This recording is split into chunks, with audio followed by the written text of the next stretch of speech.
greatest national security threat facing America today is the threat of a nuclear Iran. And we need a commander-in-chief who will stand up on the world stage and say unequivocally, under no circumstances will the nation of Iran, led by a theocratic Ayatollah who chants death to America, under no circumstances will Iran ever acquire a nuclear weapon.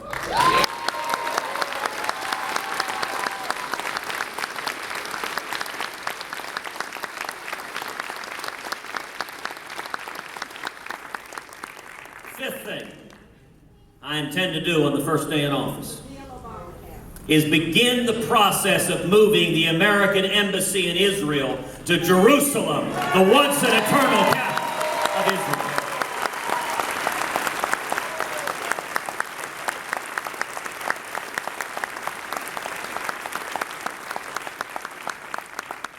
You know, a lot of presidential candidates, both Democrats and Republicans, have made that exact same promise. And yet inevitably, when they get to the White House, they don't do it. Because what happens is their teams come to them and they say, you know, if we do this, it'll make other folks in the Middle East really, really unhappy with us. Oh, well. Well, if you hadn't noticed, they're already pretty unhappy with us. And the single biggest difference between me and the other very, very fine men and women standing on that debate stage is that with me, when I tell you I'm going to do something, I'm going to do exactly what I said. Yes.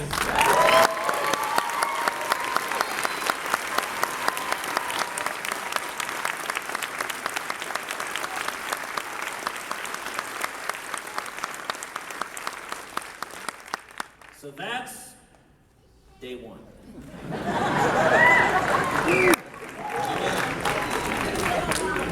There are 365 days in a year, 4 years in a presidential term, and 4 years in a second term.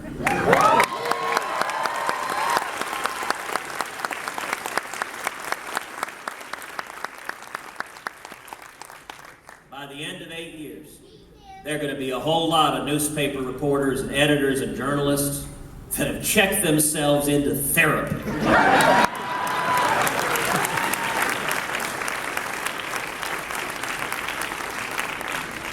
In the days that follow, I will go to Congress and we will repeal every word of Obamacare.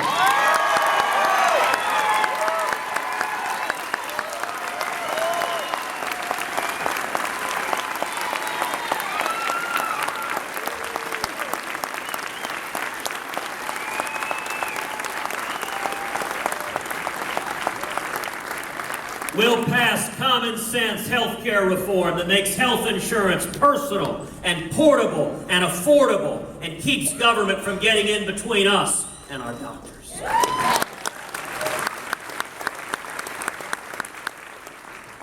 In the days that follow, I will instruct the U.S. Department of Education, which should be abolished,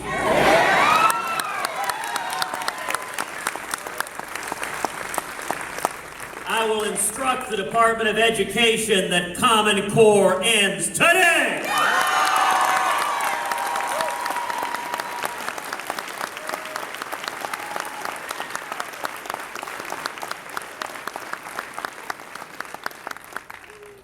In the days that follow, we will finally secure our borders and end sanctuary cities.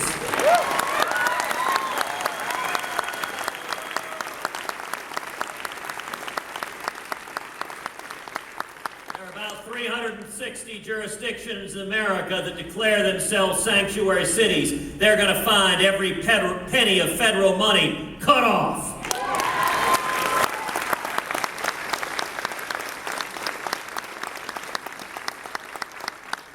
We're going to stop releasing criminal illegal aliens. We are going to pass Kate's Law, and we are going to end welfare for those here illegally.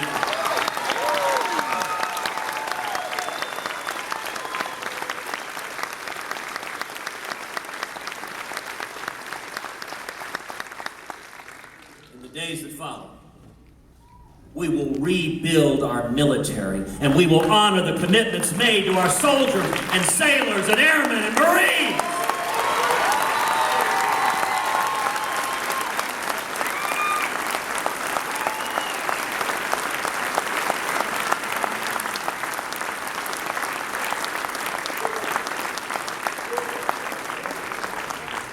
And that includes protecting the constitutional right to keep and bear arms of every serviceman.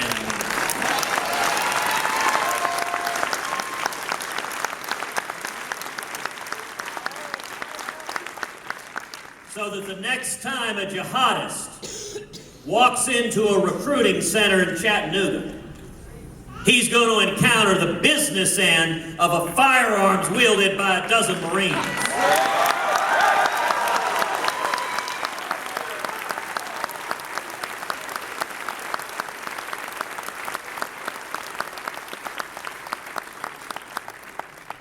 Days that follow, our commander-in-chief will stand up and say to the world, we will defeat radical Islamic terrorism.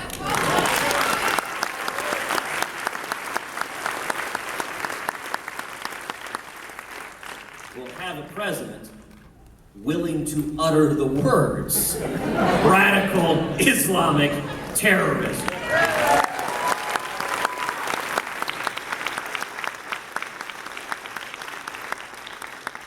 And we will not weaken, we will not degrade, we will utterly and completely destroy ISIS.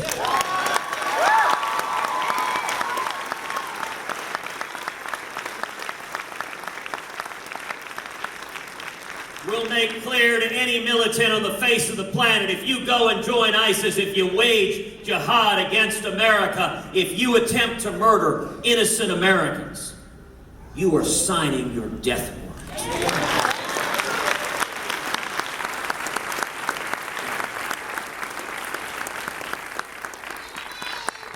In the days that follow, we'll take on the EPA.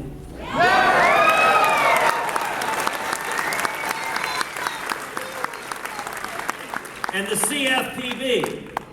And the alphabet soup of federal agencies that descend like locusts on small businesses, killing jobs all across this country.